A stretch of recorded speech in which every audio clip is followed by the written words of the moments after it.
Budget মূলত একটি জাতির টিকে থাকার এবং সামনে এগিয়ে যাওয়ার চার্টার। আমি ধন্যবাদ জানাই মাননীয় অর্থমন্ত্রীকে, সরকার গঠনের পরে খুব কম সময় পেয়েও একটা বিধ্বস্ত অর্থনীতির ধ্বংসস্তূপের উপর দাঁড়িয়ে তিনি সংসদে একটা বাজেট পেশ করেছেন। 234 পৃষ্ঠার এই বাজেট পাঠ করতে তার অনেক কষ্ট হয়েছে, কষ্ট হওয়ার কথা। কয়েক ঘন্টা তাকে দাঁড়িয়ে বক্তব্য রাখতে হয়েছে। তার উপর একটি গুরুভার অর্পিত হয়েছে এই সংসদ এবং সরকারের পক্ষ থেকে। আমি এও বিশ্বাস করি তিনি তার জ্ঞান মতো এই বাজেটকে সর্বোচ্চ চূড়ায় নিয়ে যাওয়ার, সুন্দর করার তিনি চেষ্টা করেছেন। কিন্তু তারপরেও তিনি এবং তার টিম ব্যক্তিগতভাবে মানুষ, সমষ্টিগতভাবে মানুষ।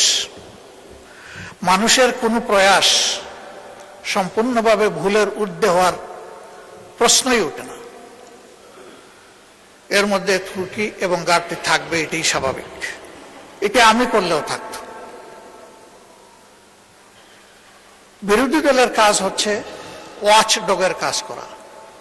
তারা তীক্ষ্ণ দৃষ্টিতে দেখবে এই বাজেটের মাধ্যমে জনকল্যাণের পরিবর্তে কোথাও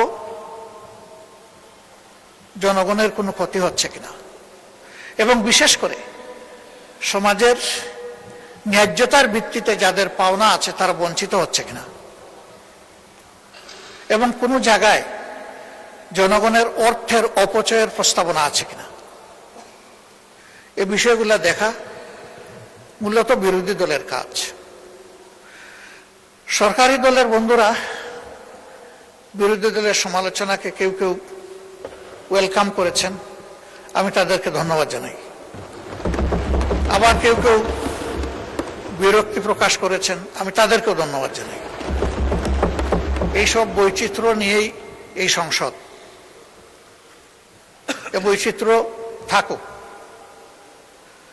সরকারি দল বাজেটের প্রশংসা করতে থাকুক, বিরোধী দল হালকা প্রশংসার সাথে ভারী ওয়াচডগের কাজটাও করে যাক। তাহলে বাজেট সত্যিকার অর্থে পূর্ণতা পাবে, এবং আমরা এটা আশা করতে চাই। বিরোধী দলের পক্ষ থেকে, এমনকি সরকারি দলের পক্ষ থেকেও কিছু কিছু বিষয়ে কিছু প্রস্তাবনা এসেছে, এবং আমি বেশ কিছু প্রস্তাবনাকে একান্তভাবে